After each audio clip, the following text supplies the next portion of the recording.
सो hi learners welcome back. Last video में हमने order block को समझा, ऑर्डर ब्लॉक क्या होता है और उसे कैसे आइडेंटिफाई करना है। आज के वीडियो में हम देखेंगे कैसे हम ऑर्डर ब्लॉक को यूज़ करके ट्रेड ले सकते हैं। सो पहले हम एक बार शॉर्ट में फिर से ऑर्डर ब्लॉक को समझेंगे। तो जब भी हमें चार्ट पे ड्रास्टिक मूव देखने को मिलता है जहाँ प्राइस बहुत कम समय में ऊपर या नीचे तेजी से आया होता है, तो इससे हमें समझ में आता है मार्केट में कोई बिग प्लेयर एंटर हुआ है, क्योंकि इतना ड्रास्टिक मूव मैं या आप नहीं ला सकते। तो ये स्मार्ट मनी के फुटप्रिंट्स है।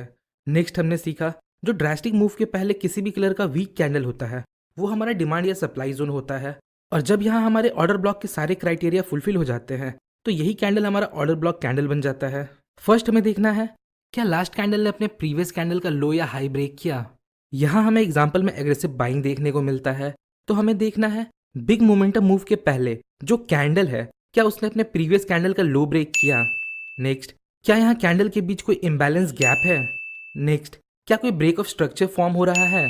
और लास्ट में हमें देखना है ब्रेक ऑफ स्ट्रक्चर इंड्यूसमेंट, मतलब क्या ब्रेक ऑफ स्ट्रक्चर के बाद रिटेलर्स को ट्रैप किया गया। सो हाँ, यहाँ रिटेलर्स को ब्रेकआउट का लालच दिखाकर ट्रैप किया गया, मतलब ये एक वैलिड ऑर्डर ब्लॉक है और हम एक्सपेक्ट कर सकते हैं फ्यूचर में अगर प्राइस यहाँ आए तो फिर यहाँ से रिवर्स हो सकता है, क्योंकि यहाँ स्मार्ट मनी के पेंडिंग ऑर्डर्स है जो यहाँ फर्स्ट अटेम्प्ट में फुलफिल नहीं हो पाए। अगर आपको ये समझ नहीं आया इसका मतलब आपने इसके पहले वाला वीडियो नहीं देखा, तो पहले उसे देखिए फिर इस वीडियो को देखिए। अब कुछ इंपॉर्टेंट की पॉइंट्स को समझते हैं। अगर अपट्रेंड के दौरान मार्केट पुलबैक लेने के बाद कुछ इस प्रकार ऊपर जाता है तो लास्ट बेरिश कैंडल का लो अगर कोई ग्रीन कैंडल नीचे से ब्रेक करता है तो इसे हम ऑर्डर ब्लॉक कंसिडर करेंगे। याद रखिएगा, ऑर्डर ब्लॉक कैंडल किसी भी कलर का हो सकता है। उसी तरह अगर एक डाउन ट्रेंड के दौरान जब लास्ट ग्रीन कैंडल का हाई एक रेड कैंडल ब्रेक करता है तो इसे हम ऑर्डर ब्लॉक कैंडल कंसिडर करेंगे, क्योंकि इस कैंडल ने पिछले कैंडल का हाई ब्रेक किया। आइए अब समझते हैं एंट्री कैसे लेना है। फर्स्ट ऑफ ऑल हमें मार्केट के ट्रेंड को एनालाइज करना है। अगर मार्केट अप ट्रेंड में है तो हमें बुलिश ऑर्डर ब्लॉक को फाइंड करना है, और अगर मार्केट डाउन ट्रेंड में है तो हमें बेरिश ऑर्डर ब्लॉक को फाइंड करना है। तो इस एग्जांपल में मार्केट अप ट्रेंड में है, मतलब हमें बुलिश ऑर्डर ब्लॉक को फाइंड करना है। तो सबसे पहले स्मार्ट मनी के फुटप्रिंट्स को फाइंड करिए। इस ड्रास्टिक मूव से पता चलता है स्मार्ट मनी यहाँ एंटर हुआ है। नेक्स्ट, लास्ट कैंडल ने अपने प्रीवियस कैंडल का लो ब्रेक किया। नेक्स्ट, यहाँ लास्ट कैंडल और सेकंड मोमेंटम कैंडल के बीच में इम्बैलेंस है। नेक्स्ट, प्राइस यहाँ ब्रेक ऑफ स्ट्रक्चर क्रिएट करता है, और फिर लास्ट में हमें यहाँ ब्रेक ऑफ स्ट्रक्चर इंड्यूसमेंट देखने को मिलता है। इसका मतलब ये एक वैलिड ऑर्डर ब्लॉक है। तो नेक्स्ट टाइम जब प्राइस यहाँ आएगा तो हम यहाँ तीन तरीके से एंटर हो सकते हैं। First, entry at the top area.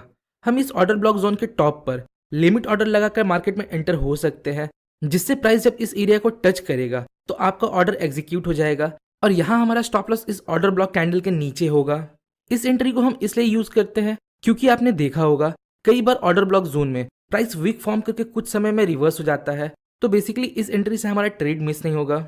दूसरा है एंट्री एट 50%। इस टेक्निक में जब प्राइस ऑर्डर ब्लॉक के 50% तक आता है तो हम ट्रेड प्लान कर सकते हैं with some kind of confirmation, जिसे हम आगे देखेंगे। जब ऑर्डर ब्लॉक कैंडल का जोन बहुत बड़ा होता है तो हम इस प्रकार के एंट्री को यूज करते हैं, और stop loss order block zone के नीचे थोड़ा बफर देकर रखते हैं, जिससे हमारा स्टॉप लॉस थोड़ा छोटा हो जाता है। Entry number 3, entry at the bottom of order block, जिसमें हम ऑर्डर ब्लॉक के बॉटम में एंट्री प्लान करते हैं with some kind of confirmation, और stop loss order block zone के नीचे रखते हैं। पर कई बार price just order block zone को टच करके ऊपर या नीचे चला जाता है, जिससे आप ट्रेड में एंटर नहीं हो पाते, इसलिए कई ट्रेडर इस प्रकार के ट्रेड एंट्री को अवॉइड करते हैं। आइए कुछ एग्जाम्पल देखते हैं। तो यहाँ मार्केट अप ट्रेंड में है, मतलब हमें बुलिश ऑर्डर ब्लॉक जोन को देखना है।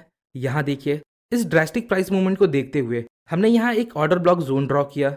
ये एक वैलिड ऑर्डर ब्लॉक जोन है, क्योंकि यहाँ हमारे सारे क्राइटेरिया फुलफिल होते हैं। ऑर्डर ब्लॉक जोन का रेंज छोटा है, इसलिए हम यहाँ टॉप पर लिमिट ऑर्डर लगा के एंटर हो सकते हैं, और अपना स्टॉप लॉस यहाँ इस जोन के थोड़ा नीचे रख सकते हैं। नेक्स्ट, यहाँ देखिए, प्राइस नीचे आता है और जस्ट हमारे ऑर्डर ब्लॉक जोन को टच करके ऊपर चला जाता है। अगला एग्जाम्पल देखते हैं। यहाँ देखिए, इस एग्जाम्पल के अकॉर्डिंग मार्केट अभी डाउन ट्रेंड में है, मतलब हमें बेरिश ऑर्डर ब्लॉक को फाइंड करना है। तो इस भारी गिरावट को देखकर हमें पता लगता है यहाँ कहीं स्मार्ट मनी ट्रेड में एंटर हुए हैं, तो हमने इस कैंडल के बेस पर एक ऑर्डर ब्लॉक जोन ड्रॉ किया। अब जोन का रेंज देखिए, इसका रेंज बहुत बड़ा है, तो हम इसके 50% लेवल पर एंट्री लेंगे विद सम कंफर्मेशन। यहाँ देखिए, जब प्राइस यहाँ आता है तो एक मीडियम रेंज ग्रीन कैंडल के बाद एक मोमेंटम कैंडल फॉर्म करता है। सो सिंपली ये मोमेंटम रेड कैंडल एक कंफर्मेशन कैंडल हो सकता है, तो यहाँ हम ट्रेड में एंटर होंगे और हमारा स्टॉप लॉस इस जोन के थोड़ा ऊपर होगा। अगला एग्जाम्पल देखते हैं। इस एग्जाम्पल में देखिए, यहाँ मार्केट अप ट्रेंड में है, तो हमें एक बुलिश ऑर्डर ब्लॉक को फाइंड करना है। यहाँ देखिए, ये एक वैलिड ऑर्डर ब्लॉक जोन है और प्राइस यहाँ रिटेलर्स को ट्रैप भी करता है, पर प्राइस इस ऑर्डर ब्लॉक जोन तक नहीं आता, इसके पहले ही रिवर्स हो जाता है। इसका मतलब ये ऑर्डर ब्लॉक जोन अभी वैलिड है। अगर फ्यूचर में प्राइस यहाँ आता है तो हम ट्रेड प्लान कर सकते हैं। नेक्स्ट एग्जांपल देखते हैं। यहाँ देखिए, अगेन मार्केट यहाँ अप ट्रेंड में है, तो हमने एक वैलिड ऑर्डर ब्लॉक जोन को फाइंड किया और जब प्राइस नीचे आता है तो हम ऑर्डर ब्लॉक के 50% लेवल पे एंटर होते हैं, पर यहाँ प्राइस हमारे डायरेक्शन में जाने की वजह हमारा स्टॉप लॉस को हिट कर देता है। तो इसका मतलब क्या है? सिंपली इसका मतलब ये है कि कोई भी ऑर्डर ब्लॉक जोन 100% काम नहीं करता, ऑर्डर ब्लॉक जोन भी फेल होते हैं। तो ये था ऑर्डर ब्लॉक को यूज करने का सिंपल स्ट्रैटेजी। एडवांस स्ट्रैटेजीज को हम आगे आने वाले वीडियोस में डिस्कस करेंगे, क्योंकि जब तक हम स्मार्ट मनी के बाकी बचे कॉन्सेप्ट को समझ ना ले तब तक हमें एडवांस चीजें समझ नहीं